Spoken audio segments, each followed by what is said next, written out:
今日聖家節喺世界各地嘅教區都舉行呢個禧年嘅閉幕，係教宗方濟各定嘅閉幕嘅日子。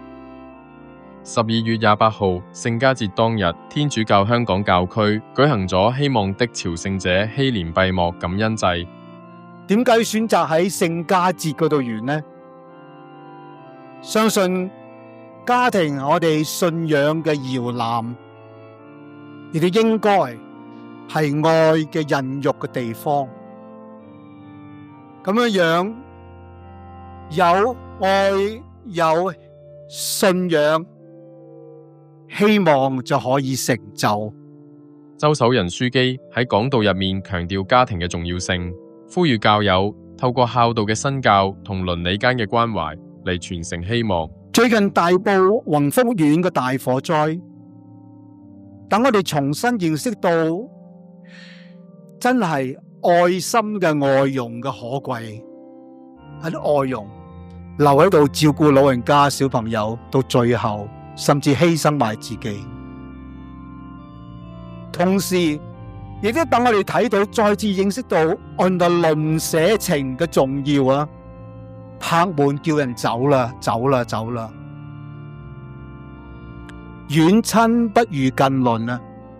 周書記提到大埔宏福苑嘅大火事件，讓人重新認識愛心愛傭嘅可貴，亦強調咗鄰舍情嘅重要性。佢鼓勵教友喺社區建立基層基督徒團體。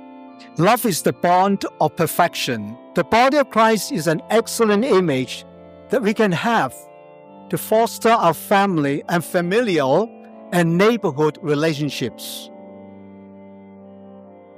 With such binding within families and bonding among neighbors, peace and hope can be fostered.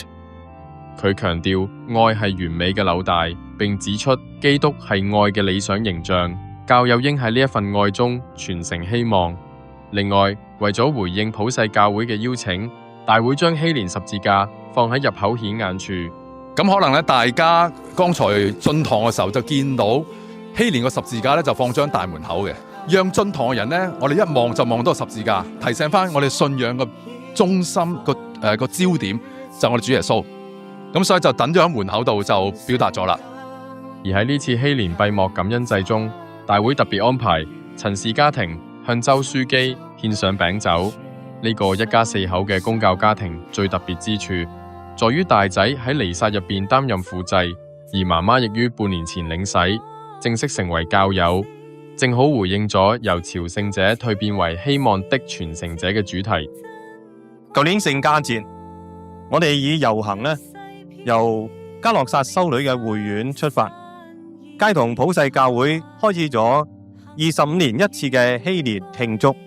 彌撒尾聲，夏志誠輔理主教喺祝福前致辭，回顧咗過去一年教區推動禧年慶祝嘅成果。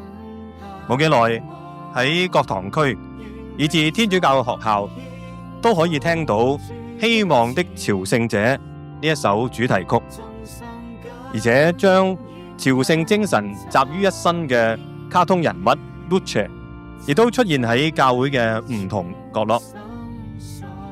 除咗各堂區同埋明愛，繼續一如既往以唔同嘅愛德行動嚟到表達對弱小者帶嚟希望，為佢哋服務之外，我哋喺9個嘅指定嘅教區朝聖聖堂都放置咗無家者耶穌系列嘅雕塑，並且按月舉辦朝聖，提升信友對弱勢群體嘅關注。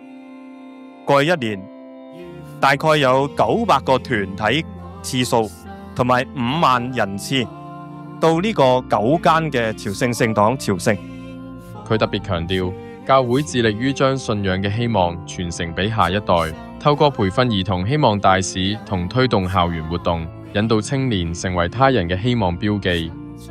為咗連結禧年同埋教區成立80週年嘅慶祝，我哋都推出希望之光油燈，喺各堂區之間傳遞。喺過一年，油燈所停留嘅每個堂區都舉辦唔同嘅慶祝活動，讓希望之光照遍全港嘅大小角落。喺未來嘅一年，呢個油燈呢會繼續佢嘅使命，巡迴各堂區。願我哋都好似佢一樣，喺香港發光發熱，傳遞希望，為主作證，做一個希望嘅傳承者。